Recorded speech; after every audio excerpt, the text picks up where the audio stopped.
programme chargé pour ce journal du 28 octobre. La défaite de l'OM face à Manchester City, le Real toujours vacillant, le PSG qui se déplace en Turquie, Rennes et son choc face à Séville ou encore la démission de Bartomeu au Barça. On perd pas de temps, c'est parti pour le JT Made in Foot.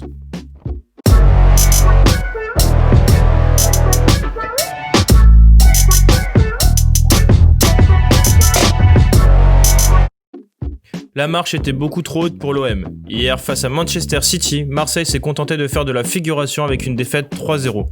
Si les Mancuniens n'étaient pas particulièrement dans un grand soir, ces derniers ont profité du plan de jeu de l'OM pour l'emporter facilement et contrôler la rencontre. En face, Marseille n'a tenté que 2 frappes dans le match, le plus petit total pour une équipe à domicile en Ligue des Champions depuis qu'Opta analyse la compétition. Cette défaite remet forcément en question les chances de l'OM de se qualifier pour les 8e de finale de Ligue des Champions, voire les 16e de finale de Ligue Europa. Il faudra à tout prix débloquer le compteur points face à Porto mardi prochain, tombeur de l'Olympiakos 2-0 hier. En cas de nouvelle défaite, Marseille égalera surtout la pire série de défaites consécutives dans la compétition, détenue à l'heure actuelle par Anderlecht et ses 12 défaites. Après la rencontre, André Villas-Boas a d'ailleurs sorti une déclaration assez lunaire sur la comparaison avec Pep Guardiola.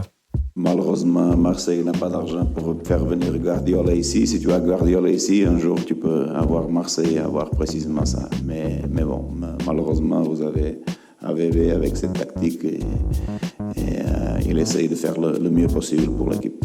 Le Real Madrid, de son côté, s'est fait très peur face au Borussia Mönchengladbach. En difficulté après leur défaite face au Shakhtar Donetsk la semaine passée 2-3, les Madrilènes ne sont pas passés loin d'un nouveau revers hier.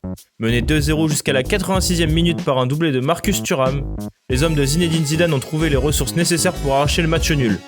Karim Benzema à la 87e minute et Casemiro à la 93e sont les héros du soir en Espagne. La presse espagnole salue pourtant ce retour in extremis de la Casablanca et de ce point inespéré. Premier commandement de Madrid, ne jamais abandonner, lit-on notamment en une de Marca. L'autre club de Madrid, à savoir l'Atlético, s'est arraché pour venir à bout de Salzbourg. S'ils ont ouvert le score à la demi-heure de jeu grâce à Llorente, les Colchoneros ont ensuite encaissé 2 buts par Szoboszlai et Berisha entre la 40e et la 47e. Finalement, la jeune star madrilène João Félix a permis à l'Atlético de l'emporter en signant un doublé, dont un but en fin de match.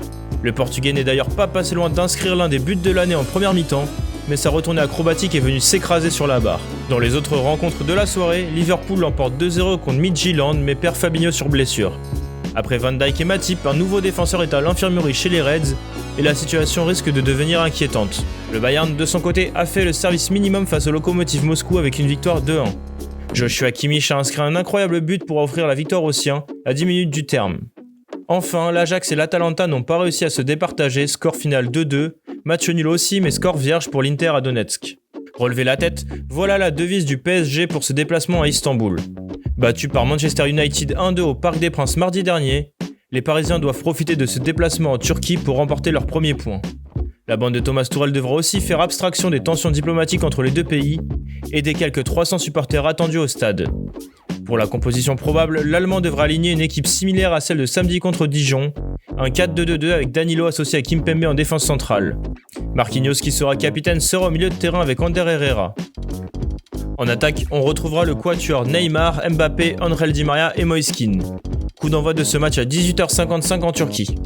Rennes, de son côté, va devoir faire face à 2 grosses absences pour son déplacement à Séville à 21h. En effet, Julien Stéphan, l'entraîneur breton, ne peut pas compter sur ses 2 internationaux français, Eduardo Camavinga blessé et Steven Nzonzi, suspendu pour un comportement jugé extra-sportif par l'UEFA. Chose assez inattendue, Rennes a été mis au courant hier après-midi de la suspension du milieu de 31 ans, comme l'a fait savoir Julien Stéphan en conférence de presse. On a été suspendu par l'UEFA. On a eu la décision en début d'après-midi, juste avant de décoller. Bon, pour vous mettre dans la confidence et être très transparent. À l'issue du match, il y avait un contrôle antidopage après le match de Krasnodar. Et voilà, il y a eu un petit peu de frustration et un geste d'humeur en shootant dans une bouteille. Voilà, et ça lui a valu un match de suspension. Donc c'est pour nous pénalisant et très, très regrettable. Voilà, mais on devra s'adapter. La composition probable des Bretons sera donc inédite. Le milieu de terrain sera formé par Clément Grenier, Benjamin Bourigeaud et Jonas Martin. En attaque, Martin Terrier et Jérémy Doku auront la lourde tâche de donner des bons ballons à Serhou Guirassy. Pour finir ce JT, on part du côté de Barcelone, où les joueurs et supporters du Barça peuvent enfin avoir le sourire. À quelques heures du choc face à la Juventus en Ligue des Champions, que Cristiano Ronaldo devrait manquer pour cause de coronavirus, les Catalans ont appris hier la démission de Josep Maria Bartomeu de son poste de président. Plus vraiment le bienvenu au Camp Nou où une motion de censure le visait, le dirigeant a finalement décidé de prendre la porte. Une bonne nouvelle pour Lionel Messi et le vestiaire blaugrana qui ne supportaient plus le président. Forcément, la presse catalane s'est félicitée de cette nouvelle ce mercredi, mettant presque au second plan de l'affiche de Ligue des Champions. Merci à tous de nous avoir suivis, n'hésitez pas à liker, commenter, partager cette vidéo et à bientôt pour un nouveau JT.